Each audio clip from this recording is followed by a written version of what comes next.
اب میں اس نقطے کی طرف آپ کو لانا چاہتا ہوں جب بہت سے دلائل قرآن اور حدیث سے آپ سن چکے کہ آیتیں بعد میں اتری مگر عمل حضور کے سال ہا سال پہلے شریعت کے مطابق جاری تھے.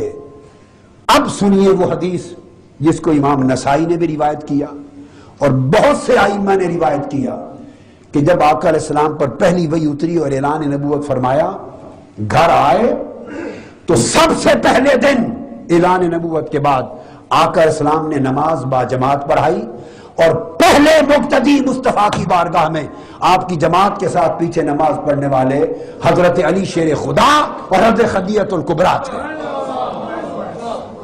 جبکہ ابھی فرضیت نماز اتری، نماز کا حکم قرآن میں اترا نہیں تھا. اگر علی شیر خدا نماز کا قرآن کا حکم اترنے سے بھی پہلے نمازی ہیں، بات کو سمجھیں. اگر قرآنی حکم نماز کی فرضیت اور وجوب کا قرآنی حکم اترنے سے پہلے معراج کی رات میں حکم قرآن اترا، حضور پہلے سال سے نماز پڑھ رہے ہیں اعلان نبوت کے بعد، ساتھ علی بھی پڑھ رہے ہیں، خدیجہ الکبریٰ بھی پڑھ رہی ہیں. حضرت عباس روایت کرتے ہیں حضور کے چچا، ایک تاجر آیا سامان تجارت خریدنے، وہ کہتا ہے کہ یہ کون ہے، یہ اوپر ہوتے ہیں نیچے ہوتے ہیں سجدے میں جاتے ہیں، یہ کیا کر رہے ہیں؟ حضرت عباس ابن مطلب چچا فرماتے ہیں میرا بھتیجا ہے محمد بن عبداللہ، نماز پڑھ رہا ہے. پوچھا یہ بچہ کون ہے ساتھ؟ یہ بھی نماز پڑھ رہا ہے. کہا یہ ان کا کزن ہے، ان کے چچا کا بیٹا ہے علی. یہ خاتون کون ہے؟ فرمایا یہ ان کی زوجہ خدیجہ الکبریٰ ہے. احادیث صریحہ سے پورا باب قائم کیا امام نسائی نے اور بے شمار کتب حدیث میں یہ باب کہ اول من اسلم علی، سب سے پہلے اسلام لانے والے علی شیر خدا، اس کے تحت یہ حدیثیں روایت کی ہیں. اب سوال یہ ہے کہ نماز کی فرضیت اترنے سے پہلے اگر آقا علیہ السلام کے ساتھ حضور کی اتباع کا یہ عالم ہے کہ نماز فرض نہیں اتری، تو علی پہلے سال سے اپنے محبوب اور اپنے نبی کی اتباع میں وہ نمازی ہے. تو علی کو شراب سے پاک رہنے کے لیے حرمت خمر کی آیت اترنے کا انتظار تھا. کیا بات کرتے ہیں جی، وہ بھی شراب کی حرمت نہیں اتری تھی اس لیے پیتے تھے. یہ اس لیے کیسا نکال لیا، یہ کسی اور کے لیے تو اس لیے ہو سکتا ہے، علی شیر خدا کے لیے نہیں ہو سکتا. ارے وہ تو پہلے سال سے نمازی ہے، جب فرضیت نماز نہیں اتری تب سے نمازی ہے. تو کیا نماز طہارت اور وضو کے بغیر پڑھتے؟ وضو کے ساتھ پڑھتے. تو وضو کا حکم مدینہ میں اترا، علی تو مکہ کے زمانے سے حضور کے ساتھ باوضو رہنے والے ہیں، طہارت کرنے والے ہیں. تو اس کا مطلب یہ ہے کہ یہ جن کو حضور نے انفسنا کہا، ہمارے نفس، اس کا مطلب ہے علی کا نفس نفس مصطفیٰ میں اتنا فنا ہو چکا تھا کہ جب سے حضور کے ہاتھ میں ہاتھ دے دیا تھا تب سے پاک ہو گئے تھے.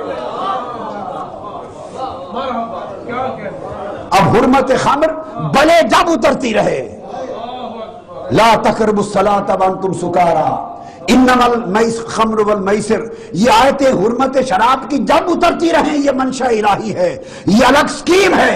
رہ گئے علی اور کی بات رہی، علی انفسنا کا حصہ ہے. اگر علی نماز کی فرضیت سے 13 برس پہلے حضور کے ساتھ نمازی ہے تو وہ علی حرمت خمر سے پہلے شراب سے پاک بھی ہے.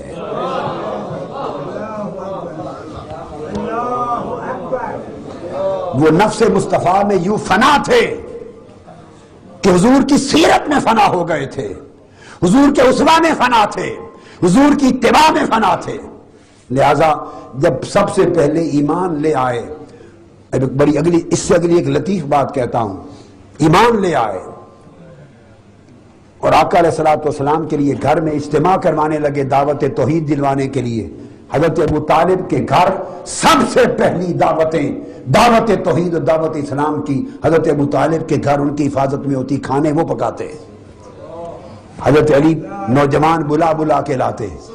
اب جو علی شیر خدا دعوت توحید میں بچپن میں حضور کے ساتھ شریک ہو گئے اور روز اول سے نماز میں حضور کے مقتدی ہو گئے، وہ صبح و شام حضور کے معمول کو نہیں دیکھتے ہوں گے؟ حضور کے معمول کو، حضور کے اسوہ کو، طہارت کو، پاکیزگی کو، جس رسول کے لیے اللہ نے کہا فَقَدْ لَبِثْتُ فِيكُمْ عُمَرًا مِّن قَبْلِي أَفَلَا تَعْقِلُونَ، جب اعلان نبوت فرمایا اور اعلان رسالت فرمایا، لوگوں نے کہا آپ کے نبی اور رسول ہونے کی دلیل کیا ہے اور خدا کی توحید کی دلیل کیا ہے؟ تو اللہ پاک نے فرمایا میرے محبوب اعلان نبوت تو اب کیا ہے نا آپ نے، تو اعلان نبوت سے پہلے کے جو 40 برس گزارے ہیں ان 40 برسوں کو میری توحید اور اپنی رسالت کی دلیل پیش کر دو۔ نبوت اور رسالت کا اعلان آج ہو رہا ہے اور 40 برس جو پہلے گزر چکے ہیں، دلیل توحید اور دلیل رسالت اس زندگی کو بنایا جا رہا ہے۔ اس زندگی کی طہارت کا عالم کیا ہوگا، اس زندگی کی پاکیزگی کا عالم کیا ہوگا، اس زندگی کے تقدس کا عالم کیا ہوگا، کتنی پاک ہوگی وہ زندگی، کتنی بے عیب ہوگی وہ زندگی، کتنی بے نقص ہوگی وہ زندگی، اس زندگی کا اسوہ، اس زندگی کی سیرت، اس زندگی کا تقویٰ، اس زندگی کی طہارت، اس زندگی کا اخلاق، اس زندگی کی عظمت کا عالم کیا ہوگا جسے خدا اپنی توحید اور حضور کی رسالت کی دلیل بنا رہا ہے۔ کیا یہ زندگی حضرت علی کے سامنے نہیں تھی؟ حضرت علی کے سامنے نہیں تھی؟ جو پہلے دن سے دعوت توحید کی مہم میں شریک تھے اور نماز میں حضور کے مقتدی تھے، تو دیکھتے نہیں ہو کہ حضور شراب سے پاک ہیں، جوا سے پاک ہیں، لہو و لعب سے پاک ہیں، ان کی بری مجلسوں سے پاک ہیں، تو ارے جب حضور کو آئیڈیل بنا لیا تو جو حضور کرتے ہوں گے وہی وہ کرتے تھے، جس سے حضور رکتے ہوں گے اس سے وہ رکتے ہوں گے۔ یہ انفسنا وانفسکم تقاضا کرتا ہے اس بات کا۔